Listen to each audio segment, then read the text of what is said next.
नमस्कार सर्वांना, माझ्या यूट्यूब चॅनलमध्ये तुमचं मनापासून स्वागत। तर आज आपण झटपट बनणारी अशी चपातीपासून नाश्ता बनवणार आहे मी। तर रोज रोज तुम्ही पोहे उपीट खाऊन कंटाळला असाल तर तुम्ही एकदा अशी चपातीचा नाश्ता बनवून खाऊ शकता। तर बघू शकता इथे मी 2 चपात्या घेतलेल्या आहेत। त्यासाठी लागणारे साहित्य घेऊ। हे बघा इथे मी 2 बटाटे उकडून घेतले, मॅश करून घेतले हाताने। तर त्याच्यामध्ये आता आपण ही बारीक चिरलेली कोथिंबीर टाकून घेऊ। ही धना पावडर टाकून घेते, ही जिरा पावडर टाकते, ही लाल तिखट टाकून घेते, थोडीशी हळद टाकून घेते, चवीनुसार मीठ टाकून घेते मी। ह्याला चांगलं हाताने मिक्स करून घेऊ।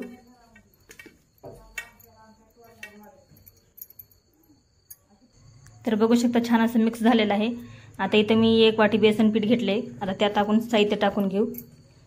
तर त्याच्यामध्ये पण थोडी बारीक चिरलेली कोथिंबीर टाकायची, ही पांढरे तीळ टाकून घेतले, थोडं धना पावडर टाकून घेते, थोडा जिरा पावडर,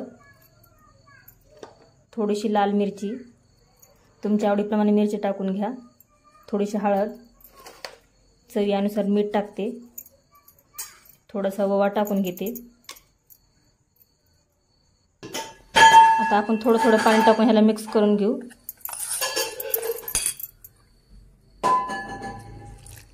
हे बघा थोडं थोडं पाणी टाकून असं ह्याला मिक्स करून घ्यायचं। तर बघू शकता छान असं मी मिक्स करून असं पाणी टाकून दाटसर असं कालवून घेतलेलं आहे पीठ। आता मी 1 पाटा घेतलाय, त्याच्यावर 1 मी चपाती घेतलेली आहे। आता आपण हे असं लावून घेऊ ह्याला, असं सगळीकडून लावून घ्यायचं ह्याला। हे बघू शकता असं लावून घ्यायचं सगळीकडून।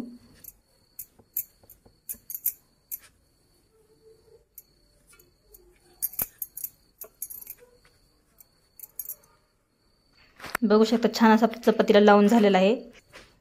आता मी 1 वाटी घेतलेला आहे, त्या वाटीच्या साहाय्याने असं आपण गोल करून घेऊ याला।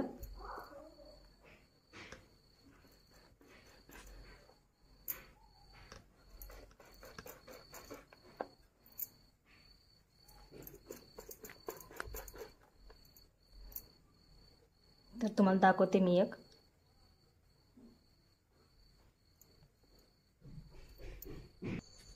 तर बघू शकता मी छान असं कट करून घेतलेले आहेत। हे बघा किती छान निघालेले आहेत। आता आपण ह्याला बेसन पिठामध्ये बुडवून तळून घेणार आहे। तर हे बघू शकता असं बेसन पिठामध्ये बुडवून घ्यायचं ह्याला।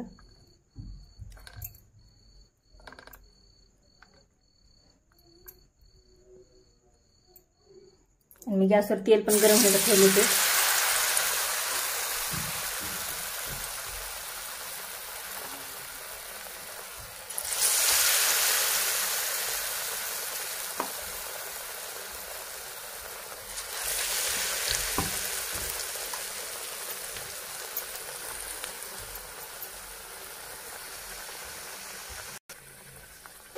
आता आपण पलटी करून घेऊ।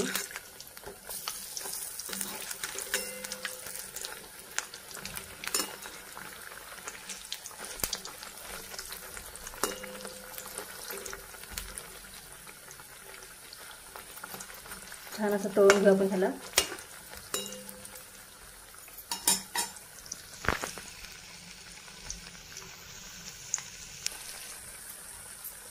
ह्याला जास्त वेळ तळायची गरज नाही, कारण का आपण बटाटा पण उकडून घेतलेला आहे आणि चपाती पण आपण असं कसं खाण्यासाठी चपाती बनवतो तसं चपाती पण बनवलेली आहे। ह्याला फार वेळ लागत नाही तळायला। तर बघू शकता किती छान कलर आलेला आहे। खूप छान दिसत, कोण म्हणणार पण नाही तुम्ही ही चपातीपासून नाश्ता बनवलेला आहे म्हणून। असं टम्म फुगले जसं काय बटाटे भजी कसं आपण तसे झालेत हे।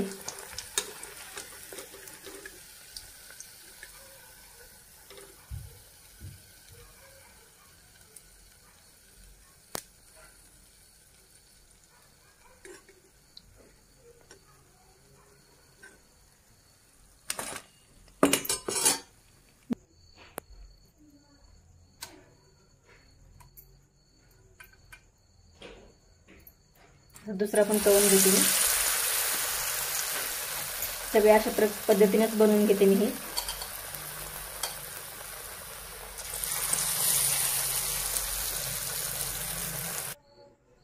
तर हे बघा आपले बनवून खाण्यासाठी तयार आहे चपातीचा नाश्ता. खूप छान लागते, खूप टेस्टी बनते. तुम्ही पण नक्की अशा प्रकारे मुलांना बनवून द्या, तुमची मुलं खूप आवडीनं खातील. परत परत तुम्हाला हेच रेसिपी बनवायला लावते. तर तुम्ही केचपसोबत खाऊ शकता, खूप छान लागतात, एकच नंबर झालेले आहेत. तर कशी वाटली आजची रेसिपी, आवडली का? आवडल्यास please channel like share subscribe करा. धन्यवाद.